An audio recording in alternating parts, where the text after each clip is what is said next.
கர்த்தரும் இரட்சகருமாம் இயேசு கிறிஸ்துவின் இனிய நாமத்தில் உங்கள் யாவரையும் வாழ்த்துகிறேன். பிரியமானவர்களே, இந்த நாளிலும் கூட விசுவாசம் என்று சொல்லி ஒரு தலைப்பிலே நாம் ஒரு சில காரியங்களை கேட்கப் போகிறோம். வேதம் சொல்லுகிறது, 1 யோவான் 5ஆம் அதிகாரம் 4ஆம் வசனத்திலே, நம்முடைய விசுவாசமே உலகத்தை ஜெயிக்கிற ஜெயம். இந்த உலகத்தை வெற்றி கொள்ள செய்ய தக்க ஒரு காரியம் விசுவாசம்தான். விசுவாசம் ஒரு மனிதனுக்குள் காணப்பட்டால் அவன் உலகத்தையே ஜெயித்து விடுவானா? எப்படிப்பட்ட காரியம் பார்த்தீர்களா? விசுவாசத்தினால் எல்லாம் கூடும், எல்லாம் கூடும். இந்த விசுவாசம் 5 வகையாய் பிரித்து நாம் இந்த நாளிலே பார்க்க போகிறோம். முதலாவது, விசுவாசமே இல்லாத கூட்டத்தார். 5 கூட்டத்தாரை குறித்து நாம் பார்க்க போகிறோம். விசுவாசமே இல்லை, நோ ஃபேத் குரூப். விசுவாசமே இல்லாத ஒரு கூட்டம். இவர்கள் எப்படிப்பட்டவர்கள் என்று சொன்னால், விசுவாசம் இருக்கிறது என்று அவர்கள் எண்ணிக்கொள்வார்கள், ஆனால் அவர்களுக்குள் விசுவாசம் இருக்காது. ஒரு காரியத்தை குறித்து ஏற்கனவே முடிவு செய்து விடுவார்கள். இது இப்படித்தான் என்று சொல்லி ஒரு முடிவை அவர்களாய் உருவாக்கி வைத்து கொண்டு அவர்களுடைய ஆவியும் ஆத்மாவும் அந்த முடிவிலே தங்கி இருக்கும்.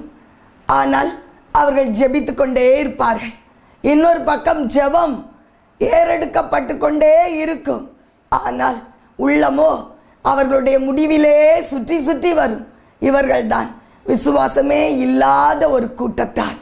வேதம் இவர்களை குறித்து சொல்லுகிறது, இவர்கள் தங்கள் வாயினால் என்னை கிட்டி சேர்ந்து தங்களுடைய இருதயத்தினால் எனக்கு தூரமாய் இருப்பார்கள் என்று சொல்லி மார்க் சுவிசேஷம் 11ஆம் அதிகாரம் 23 மற்றும் 24ஆம் வசனங்கள் சொல்லுகிறது, ஆதலால் நீங்கள் ஜெபம் பண்ணும் பொழுது எவைகளை கேட்டுக்கொள்வீர்களோ அவைகளை பெற்றுக்கொள்வோம் என்று விசுவாசியுங்கள், அப்பொழுது அவைகள் உங்களுக்கு உண்டாகும். நாங்கள் நிச்சயமாய் பெற்றுக்கொள்வோம் என்று சொல்லி ஆமென் என்று சொல்லி முடிக்க வேண்டும். ஆமென் என்று சொன்ன பின்புதான் நமக்கு அவிசுவாசமே வரும். அதுதான் விசுவாசம் இல்லாத ஒரு கூட்டம். ஜெபம் எத்தனை மணி நேரம் பண்ணினாலும் அவர்களுடைய ஆவி முடிவு பண்ணின ஒரு காரியத்தில் தான் உள்ளமும் மனதும் தங்கி இருக்கும். ஒரு விசை ஒரு சகோதரி என்னிடத்திலே சொன்னார்கள், என் தாயும் தகப்பனும் பிரிந்திருக்கிறார்கள், அவர்கள் ஒன்று சேர மாட்டார்கள் என்று எனக்கு தெரியும். ஆனாலும் நீங்கள் ஜெபித்துக் கொள்ளுங்கள் சகோதரி, நாம் எத்தனை ஜெபம் பண்ணினாலும் அவர்களுடைய முடிவு அவிசுவாசமாய் இருக்கக்கூடுமானால் அந்த ஜெபம் கேட்கப்படாது. பிரியமானவர்களே, இவர்கள்தான் விசுவாசம் இல்லாத ஒரு கூட்டத்தார், நோ ஃபேத் குரூப். இரண்டாவது ஒரு கூட்டம் உண்டு, கொஞ்சம் விசுவாசம், கொஞ்சம் மாத்திரம்தான் அவர்கள் விசுவாசிக்க கூடும். அது என்னவென்றால், பார்த்துதான் விசுவாசிப்பார்கள், இயேசுவை நம்புவார்கள். இயேசு இருக்கிறார் எனக்கு தெரியும், ஆனால் சூழ்நிலைகள் மாறுதலாய் காணப்படும் பொழுது விசுவாசம் பறந்தே போகும். இவர்கள்தான் கொஞ்சம் விசுவாசமுடைய கூட்டத்தார். மத்தேயு 8ஆம் அதிகாரம் 24ஆம் வசனத்தில் நாம் ஒரு காட்சியை பார்க்கிறோம். அங்கு சீஷர்கள் எல்லோரும் இயேசுவோடு கூட ஒரு படவிலே பிரயாணித்துக் கொண்டிருக்கிறார்கள். படவு மூடப்படத்தக்கதாய் அலைகள் அந்த படவை சூழ்ந்து கொண்டதாம். படவு தடுமாறும் பொழுது அவரோ நித்திரையாயிருந்தார் என்று வேதம் சொல்லுகிறது. சீஷர்களுக்கு தெரியும் இயேசு கூட இருக்கிறார், நல்லதுதான். ஆனால் சூழ்நிலைகள் வித்தியாசமாய் இருக்கிறதே, நாங்கள் என்ன செய்வோம் என்று சொல்லி 25ஆம் வசனத்தில் அவர்கள் மடிந்து போகிறோம், ஐயரே நாங்கள் மடிந்து போகிறோம் என்று கதறுகிறார்கள். காற்றையும் கடலையும் பார்த்து விட்டார்கள். விசுவாசம் மங்கி போனது. பிரியமானவர்களே, இயேசு எழுந்திருந்து சொல்லுகிறார், அற்ப விசுவாசிகளே ஏன் பயப்பட்டீர்கள்? அற்ப விசுவாசிகளை ஏன் பயப்பட்டீர்கள்? மத்தேயு 8ஆம் அதிகாரம் 26ஆம் வசனத்திலே அவர் இப்படியாய் சொல்ல கேட்கிறோம், இவர்கள்தான் கொஞ்சம் விசுவாசம் கூட்டத்தார். இயேசு உண்டுதான், அவருடைய வல்லமை உண்டுதான், அவர் என்னோடு இருக்கிறார் தான், எனக்கு தெரியும். ஆனாலும் என் சூழ்நிலைகள் என்னை தடுமாற செய்கிறது. சூழ்நிலைகளை பார்க்கும் பொழுது இயேசுவை நம்ப முடியவில்லை. இந்த கூட்டத்தாரை குறித்து பக்தன் பாடியிருக்கிறார், சோராதே என் மனமே சோர்ந்து போகாதே என் உள்ளமே, மாறாத கர்த்தர் உன் பக்கம் இருக்கிறார், பாராதவர் போலத்தான். பாராதவர் போல அவர் நம்ம அருகில் இருக்கிறார். நமக்கு தோன்றும் அவர் பாராதவர் போல இருக்கிறாரே என்று சொல்லி, ஆனால் அவர் நம் அருகிலே பார்த்து கொண்டே இருக்கிறாராம். சகலத்தையும் பார்த்து கொண்டே இருக்கிறார். இந்த கொஞ்சம் விசுவாசம் கூட்டத்தார் இயேசுவை அறிவார்கள், அவர் இருக்கிறார் என்று புரிந்து கொள்வார்கள். ஆனாலும் சூழ்நிலைகளால் தடுமாறி போவார்கள். மூன்றாவதாக ஒரு கூட்டத்தார், இவர்கள் பெரிய விசுவாசம் உடையவர்கள். இயேசுவை அறிவார்கள், இயேசுவை நம்புவார்கள், காணாமல் விசுவாசிப்பார்கள், சூழ்நிலைகளால் தடுமாற்றம் அடைய மாட்டார்கள். இவர்கள்தான் பெரிய விசுவாசம் உடைய கூட்டம் என்று சொல்லி வேதம் நமக்கு இவர்களை அறிமுகப்படுத்துகிறது. 2 கொரிந்தியர் 5ஆம் அதிகாரம் 6ஆம் வசனம் இவர்களை குறித்து சொல்லுகிறது. நாம் தரிசித்து நடவாமல் விசுவாசித்து நடக்கிறோம். பார்த்து விசுவாசிப்பது அல்ல, பாராமலே விசுவாசிக்க கூடும். இவர்கள்தான் பெரிய விசுவாச கூட்டத்தார். ஒரு விசை நம் அருள்நாதர் ஒரு அன்பு சகோதரியை பார்த்து சொல்லுகிறார். மத்தேயு 15ஆம் அதிகாரம் 28ஆம் வசனத்திலே நம் அருள்நாதர் சொல்லுகிறார், ஸ்திரீயே உன் விசுவாசம் பெரியது, நீ பெரிய விசுவாச கூட்டத்தை சேர்ந்தவள். யாரை பார்த்து இப்படி சொன்னார்? கானானிய ஸ்திரீ. அவள் தன்னுடைய மகள் கொடிய பிசாசினால் பாதிக்கப்பட்ட பொழுது அருள்நாதரிடத்திலே வேண்டிக் கொண்டாளாம், என் மகளை சொஸ்தமாக்கும் என்று சொல்லி. இயேசு பல காரணங்களை சொல்லி அவளை தட்டிவிட்ட போதிலும் அவள் விடாமல் பற்றி கொண்டாள். நியாய பிரமாணங்களை மீறின விசுவாசம், அவருடைய கிருபையை நம்புகிற விசுவாசம், அவருடைய இரக்கத்தை நம்புகிற விசுவாசம். இவர் எப்படி ஆகிலும் எனக்கு உதவி செய்வார், எனக்கு தெரியும் இவரை பற்றி, இவர் நல்லவர், இவர் நல்லவர், என் இயேசு நல்லவர், எனக்கு மனம் இறங்குவார், நியாய பிரமாணங்களை மீறின அவருடைய அன்பை நான் நம்புகிறேன். இதுதான் பெரிய விசுவாசம். அந்த கானானிய ஸ்திரீயை குறித்து நம் அருள்நாதர் சொன்னார், ஸ்திரீயே உன் விசுவாசம் பெரியது, உன் விசுவாசம் பெரியது. இவர்கள்தான் பெரிய விசுவாச கூட்டத்தார், சூழ்நிலைகளால் பாதிக்கப்படாதவர்கள். பிரியமானவர்களே, நம்முடைய விசுவாசம் எப்படி இருக்கிறது? ஒரு விசை என் மகனுடைய திருமண காரியமாய் நிச்சயதார்த்த விழாவிற்கு முன்பதாக என் மருமகளிடத்திலே நான் சொன்னேன், உன் ஆபீஸ்ல லீவ் சொல்லி நீ காத்திரு, நான் வந்து கடைக்கு அழைத்து செல்லுவேன், உனக்கு ட்ரெஸ்ஸஸ் எல்லாம் வாங்கலாம் நிச்சயதார்த்தத்திற்காக என்று சொன்னேன். அந்த மகளும் லீவ் போட்டுட்டு எனக்காக காத்திருந்தாள். ஆனால் ராத்திரி 9:30 மணி வரைக்கும் என்னுடைய கரத்திலே ₹1 கூட இல்லை. காலையிலே 6 மணிக்கு நான் ஏர்போர்ட்டுக்கு செல்ல வேண்டும், அங்கு சென்னைக்கு நான் ஃப்ளைட்ல ஏற வேண்டும். பிரியமானவர்களே, ராத்திரி 9 மணி ஆகிவிட்டதே, இனிமேல் எங்கிருந்து பணம் வரும்?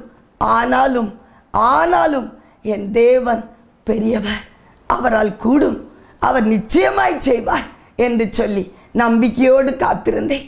9:30 மணிக்கு ஒரு போன் வந்தது. ராத்திரி ஆயிற்றே, இவரை வர சொல்லவா வேண்டாமா என்று சொல்லி யோசித்துக் கொண்டிருந்த பொழுது இயேசு சொன்னார், அவனை வர சொல் என்று நான் தான் அனுப்புகிறேன். நான் வர சொன்னேன். அந்த மனிதர் சொன்னார், சிஸ்டர், என் பிள்ளை மிகவும் அதிக மோசமாய் படித்து கொண்டிருந்தாள், உங்களுடைய ஜெபத்தினால் அவள் நல்ல மதிப்பெண்களை பெற்றிருக்கிறாள், ஆதலால் நான் காணிக்கையாக உங்களுக்கு ₹50,000 கொண்டு வந்திருக்கிறேன் என்று சொல்லி ஒரு கவரை என் கைகளிலே வைத்தார். என் கண்களிலோ ஆனந்த கண்ணீர். காலையிலே 6 மணிக்கு நான் ஏர்போர்ட்டிலே என்னுடைய லக்கேஜ் எல்லாம் ஏற்றிக்கொண்டு அந்த வண்டியை உருட்டி கொண்டு போனேன். ஒரு போன் வந்தது, சிஸ்டர், உங்களுடைய பாட்டுக்கள் என் வாழ்வை மாற்றிற்று, ஆதலால் நான் உங்களுக்கு ₹10,000 இன்று காணிக்கை அனுப்புகிறேன், பெற்றுக்கொள்ளுங்கள். இன்னும் கொஞ்ச தூரம் சென்றேன். டிக்கெட்ஸ் எல்லாம் வாங்கி கொண்டு அந்த கவுண்டர் அருகிலே சேர்ஸ்ல காத்திருந்தேன். அனௌன்ஸ்மெண்ட்டுக்காக காத்திருந்தேன். இன்னொரு போன் கால் வந்தது. தமிழை தெரியாத ஒரு அருமையான ஒரு சகோதரன் சொன்னார், சகோதரி, நான் உங்களுக்காக ஒரு ₹20,000 காணிக்கை அனுப்பி இருக்கிறேன், பெற்றுக்கொள்ளுங்கள். போதுமா போதாதா? ஒரு பெண் பிள்ளைக்கு நிச்சயதார்த்த விழாவிற்கு ட்ரெஸ்ஸஸ் வாங்குவதற்கு கர்த்தர் எவ்வளவு கொடுத்தார் யோசித்து பாருங்கள். நம் ஆண்டவர் பெரியவர், பெரியவர். நம்முடைய விசுவாசம் பெரிய விசுவாசமாய் இருக்கட்டும், நிச்சயமாய் செய்வார். குறுகி போகிற விசுவாசம் வேண்டவே வேண்டாம் பிரியமானவர்களே. பெரிய தெய்வத்தினிடத்திலே பெரிய விசுவாசத்தோடு அண்டிக் கொள்வோம். நான்காவதாக ஒரு விசுவாச கூட்டத்தார் இயற்கைக்கு அப்பாற்பட்ட விசுவாசம். இயற்கையான ஒரு சூழ்நிலை இப்படித்தான் என்று சொல்லி இந்த உலகத்தில் காணப்படுகிறது அல்லவா, அதற்கு மேலாய் இப்படியும் முடியும் என்று சொல்லுகிற ஒரு சூழ்நிலை தான் இயற்கைக்கு அப்பாற்பட்ட ஒரு விசுவாசம். பிரியமானவர்களே, நம் அருள்நாதர் he is a supernatural God. இயற்கைக்கு அப்பாற்பட்ட காரியங்களை செய்கிற தெய்வம் அல்லவா, ஆதலால் அவரை அப்படித்தான் நாம் நம்ப வேண்டும், அப்படித்தான் பார்க்க வேண்டும். வேதம் சொல்லுகிறது, யோவான் சுவிசேஷம் 14ஆம் அதிகாரம் 12ஆம் வசனத்தில், என்னை விசுவாசிக்கிறவன் இவைகளையும் செய்வான், இவைகளை பார்க்கிலும் பெரிதான காரியங்களையும் செய்வான். ஆதலால் எப்பொழுது இயற்கைக்கு அப்பாற்பட்ட ஒரு விசுவாசம் நம் அருள்நாதர் மேல் நாம் வைக்கும் பொழுது மட்டும்தான். யோசுவா என்று சொல்லி பழைய ஏற்பாட்டு பக்தன் ஒருவன் இருந்தார். யோசுவா 10ஆம் அதிகாரம் 12 மற்றும் 13ஆம் வசனங்களிலே அவர் என்ன செய்தார்? சூரியனையும் சந்திரனையும் நடுவானிலே நிறுத்தி வைத்தார். பகலிலே சூரியனை ஒரு நாள் முழுவதும் நடுவானிலே நிறுத்தி வைத்தார். எத்துணை ஆச்சரியமான காரியம் பார்த்தீர்களா? முடியும், நம்மால் முடியும். இயற்கைக்கு அப்பாற்பட்ட காரியங்களை செய்ய நம்மால் முடியும். என்னுடைய ஊழியத்தின் பாதையிலே இந்த நாட்களில் அநேக காரியங்களை இப்படியாய் நான் பார்க்கிறேன். பேசுவதற்கு முன்பதாக அற்புதம், பார்க்கும் போதே நான் சும்மா பேசிக்கொண்டு இருக்கும் பொழுது, போனிலே பேசும் பொழுது அற்புதம் செய்கிறார், அற்புதம் செய்கிறார். இயற்கைக்கு அப்பாற்பட்ட காரியங்கள். பிரியமானவர்களே, நம் தேவன் ஆச்சரியமானவர், ஆச்சரியமானவர். இயற்கைக்கு அப்பாற்பட்ட காரியங்கள் உன்னுடைய வாழ்விலே நடக்கும். உன் திருமணம் தடைபட்டு கிடக்கிறது அல்லவா, 40 வயதாகி விட்டதே, எனக்கு திருமணம் நடக்குமா, இது இயற்கையான ஒரு காரியம் இல்லையே என்று சொல்லி நீ ஏக்கத்தோடு இருக்கலாம். 40 வயதாகி விட்டது, குழந்தை பாக்கியம் இல்லை, என் கர்ப்பம் தடைபட்டதே என்று சொல்லி நீ அழுது கொண்டு இருக்கிறாய் அல்லவா. நம் தேவன் இயற்கைக்கு அப்பாற்பட்டவர். நிச்சயமாய் என் அன்பு சகோதரி, உள்ளமுடைந்து உனக்காக இன்று நான் செபிக்கிறேன். நீ இயற்கைக்கு அப்பாற்பட்ட ஒரு விசுவாசத்தை அவர் மேல் வைத்து பார், பெரிய காரியங்களை காண்பாய்.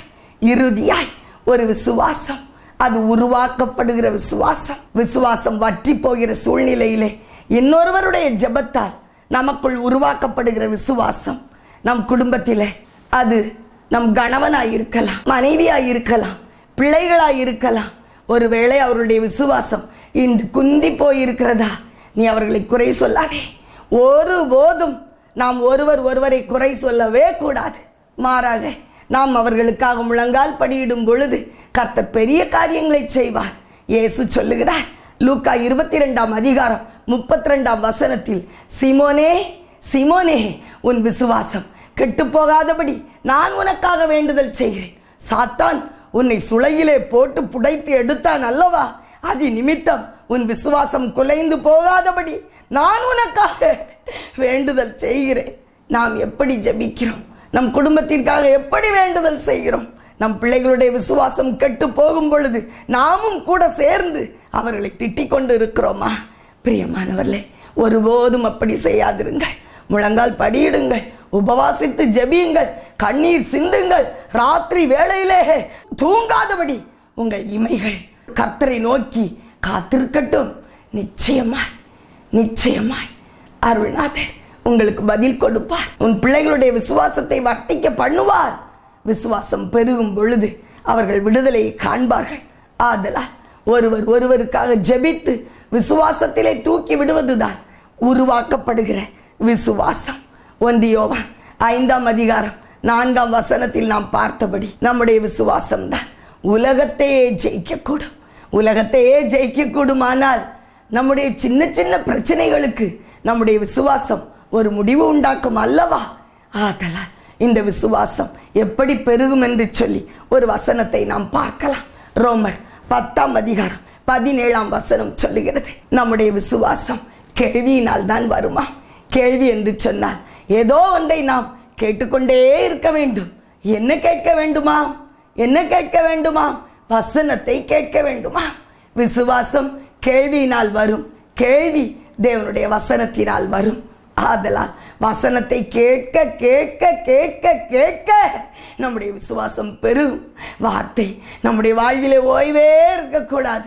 வார்த்தைக்கு நம்முடைய வாழ்வில் ஓய்வே இருக்கக்கூடாது. வார்த்தையை இரவும் பகலும் நம்முடைய செவிகள் கேட்க வேண்டும். கூடுமானால் நம்முடைய செல்போனில் எல்லாம் அவருடைய வார்த்தைகளை பதிவு செய்து கொண்டு ராத்திரி தூங்குகையிலே நீங்கள் ஒரு ஹெட்போனை மாட்டிக்கொண்டு அதை கேட்டுக்கொண்டே இருங்கள்.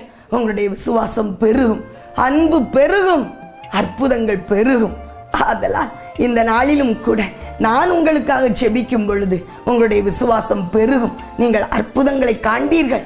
நாம் கண்களை மூடுவோம், நம் கண்களை மூடுவோம்.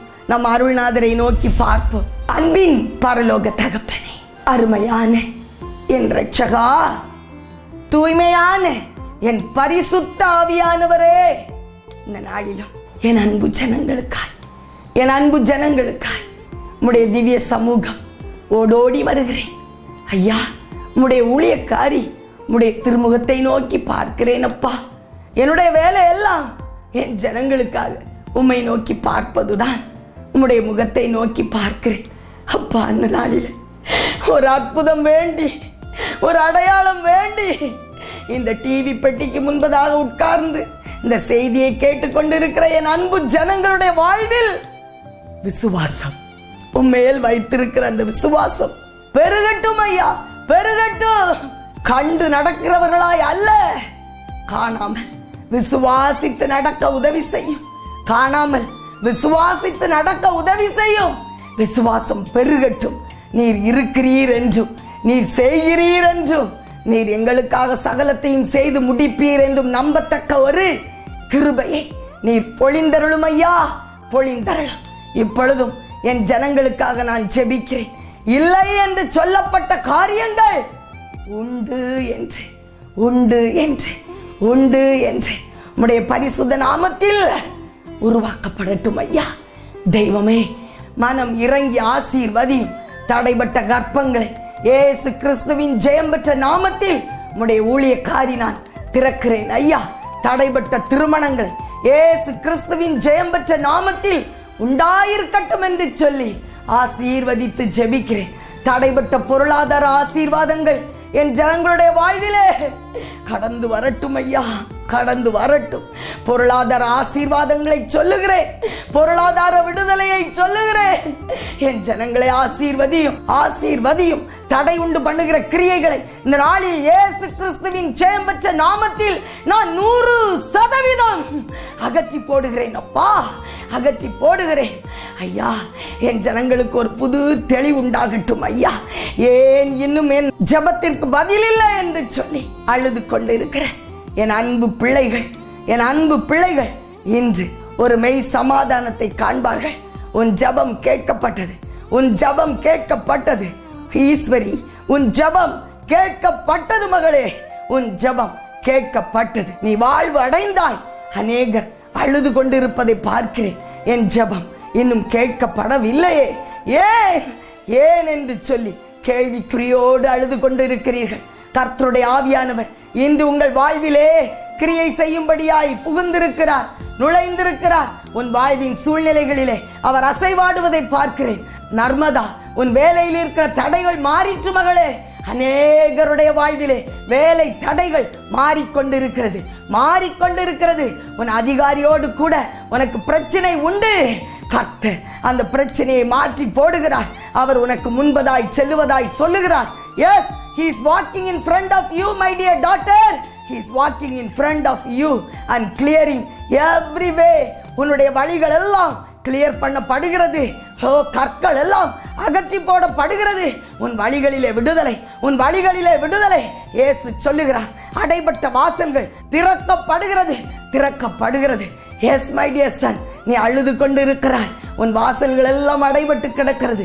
சோர்வோடு கூட இந்த டிவி முன்பதாக நீ அமர்ந்திருக்கிறாய். இயேசு சொல்லுகிறார், உன் வாசல்கள் திறக்கப்படுகிறதா. இனி தோல்வி இல்லை. நான் போகாத இடம் இல்லை.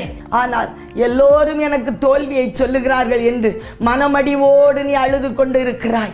இயேசு சொல்லுகிறார், உனக்கு தோல்வி இல்லை. நான் வெற்றியை உருவாக்கின தெய்வம் அல்லவா?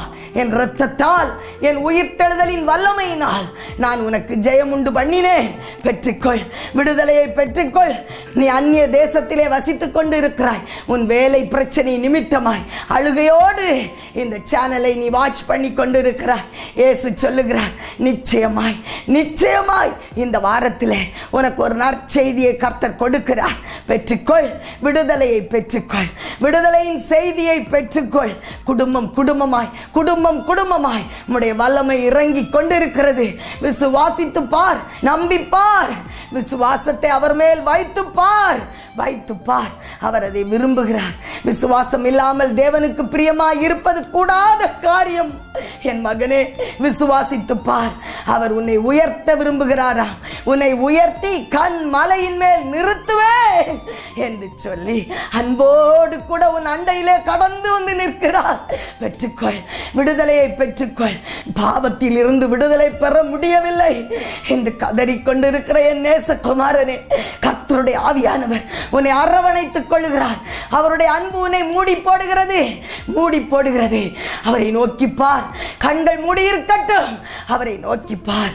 விடுதலை, விடுதலை உன் கூடாரங்களிலே கடந்து வருகிறது. உன் இல்லத்திற்குள்ளாய் கடந்து வருகிறது. உன் பிள்ளைகள் மேல் கடந்து வருகிறது. உன் பிள்ளையினுடைய முரட்டாட்டத்தினால் நீ அழுது கொண்டு இருக்கிறாய்.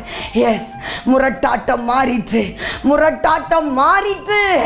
இயேசு உன் பிள்ளையை தொடுகிறார். இயேசு உன் பிள்ளையை தொடுகிறார். குடிகார கணவனுக்காய் நீ அழுது கொண்டிருக்கிறாய். கர்த்தருடைய ஆவியானவர் உன் குடிகார கணவனை தொடுகிறார். குடிகார ஆவியே, கீழ்ப்படியாமையின் ஆவியே, இயேசு கிறிஸ்துவின் ஜெயம் பெற்ற நாமத்தில் சரீரங்களை விட்டு, ஆவியை விட்டு வெளியே வா, வெளியே வா என்று சொல்லி இயேசு கிறிஸ்துவின் ஜெயம் பெற்ற நாமத்தில் நான் உனக்கு கட்டளை கொடுக்கிறேன், நான் உனக்கு கட்டளை கொடுக்கிறேன். எனக்கு ஒரு வார்த்தை சொல்ல மாட்டீரா என்று சொல்லி கதறி கொண்டிருக்கிற ஒரு அருமை மகனை பார்க்கிறேன். என் மகனே, 18 வயது நிரம்பிய நீ கர்த்தரை நோக்கி இன்று பார்க்கிறாய். ஒரு பெரிய ஆபத்திலே நீ சிக்கிக் கொண்டு இருக்கிற. ஒரு பெண்ணி நிமித்தம் ஒரு பெரிய உபத்திரவத்திற்கு உட்பட்டு இருக்கிற. கர்த்தருடைய ஆவியானவர் சொல்லுகிறார், இதில் இருந்து அவர் உன்னை முற்றிலும் விடுதலை ஆக்குவார். கவலைப்படாதே, நிச்சயமாய் நீ விடுதலையை காண்பாய், விடுதலையை காண்பாய். பயம் இப்பொழுதே உன் உள்ளத்தை விட்டு விலகி கொண்டிருக்கிறது. இயேசு சொல்லுகிறார், அநேகருடைய வாழ்வில் இருந்து, சிந்தையில் இருந்து, எண்ணங்களில் இருந்து, ஆவியில் இருந்து பயங்கள் நீங்கிக் கொண்டிருக்கிறது, நீங்கிக் கொண்டிருக்கிறது. எண்ணங்களிலே போராட்டம், எண்ணங்களிலே போராட்டம் இயேசுவின் நாமத்தில், இயேசுவின் நாமத்தில் விலகி கொண்டிருக்கிறது. இனி இல்லை, இனி இல்லை. உன் விசுவாசம் உலகத்தையே ஜெயிக்கும். கவலைப்படாதே. உன் சின்ன சின்ன பிரச்சனைகளில் நீ ஜெயம் எடுக்காமல் இருக்க போவது இல்லை, இருக்க போவது இல்லை. உன்னுடைய கேஸ்ல உனக்குத்தான் ஜெயம், உனக்குத்தான் ஜெயம். நீ இன்று எழுதி வேண்டுமானாலும் வைத்துக்கொள், உனக்குத்தான் ஜெயம். ஏனென்று சொன்னால் நீ இயேசுவை நம்பி இருக்கிறாய்.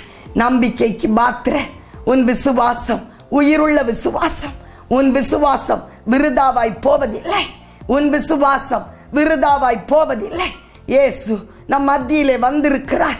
அவருடைய திவ்ய பிரசன்னம் உங்களை மூடிக்கொண்டிருக்கிறது, மூடிக்கொண்டிருக்கிறது. என் அன்பு சகோதரனே, நீ வாழ்வடைந்தாய். என் அன்பு சகோதரி, நீ வாழ்வடைந்தாய். இயேசு கிறிஸ்துவின் ஜெயம் பெற்ற நாமத்தில் உன் பிள்ளைகள் ஆசீர்வதிக்கப்பட்டிருப்பார்கள். அநேகர் உங்களுடைய பிள்ளைகளுக்காக ஜெபிக்கிறீர்கள். உங்கள் பிள்ளைகளுடைய மந்த புத்தியை கர்த்தர் இன்று மாற்றுகிறார். மந்த புத்தி, மந்த புத்தி மாறிக்கொண்டிருக்கிறது. மந்த புத்தியின் ஆவி வெளியேறி கொண்டிருக்கிறது. இயேசு உன் விசுவாசத்தை கனப்படுத்துகிறார், கனப்படுத்துகிறார். ஒரு விசுவாசத்தின் ஆவி உங்கள் உள்ளங்களில் இறங்கி கொண்டிருக்கிறது. இயேசு வந்திருக்கிறார், உங்களை ஆசீர்வதிக்கிறார். இயேசு கிறிஸ்துவின் ஈடு இணையற்ற இன்ப நாமத்தில் ஜெபம் கேளும் நல்ல பிதாவே, ஆமென். பிரியமானவர்களே, இந்த செய்தியின் மூலமாய் நீங்கள் ஆசீர்வதிக்கப்பட்டிருக்க கூடுமானால் உங்களுடைய சாட்சிகளையும் இன்னும் ஜெப விண்ணப்பங்களையும் எங்களோடு கூட நீங்கள் தொடர்பு கொண்டு தெரிவிக்கலாம். நீங்கள் தொடர்பு கொள்ள வேண்டிய முகவரியும் தொலைபேசி எண்களும் கீழே கொடுக்கப்பட்டுள்ளது. உங்களை ஆசீர்வதிக்கும்படியாய் மாதந்தோறும் சென்னையிலே 2வது சனிக்கிழமை வெப்பேரி என்ற இடத்திலே ரிதர்டன் ரோட்டில் உள்ள BKN ஸ்கூல் பாலர் கல்வி நிலையம் என்று சொல்லப்படுகிற அனிதா ஸ்கூல்ல உங்களுக்காக ஒவ்வொரு 2வது சனிக்கிழமை காலை 10 மணி முதல் தெய்வீக ஆசீர்வாத கூட்டங்கள் நடைபெற்று கொண்டு இருக்கிறது. நீங்கள் யாவரும் குடும்பமாய் பங்கு கொண்டு தேவ ஆசீர்வாதங்களை பெற்றுக் கொள்ளுங்கள். அநேகரை அழைத்து வாருங்கள். நிச்சயமாய் கர்த்தர் பெரிய காரியங்களை செய்து கொண்டிருக்கிறார்.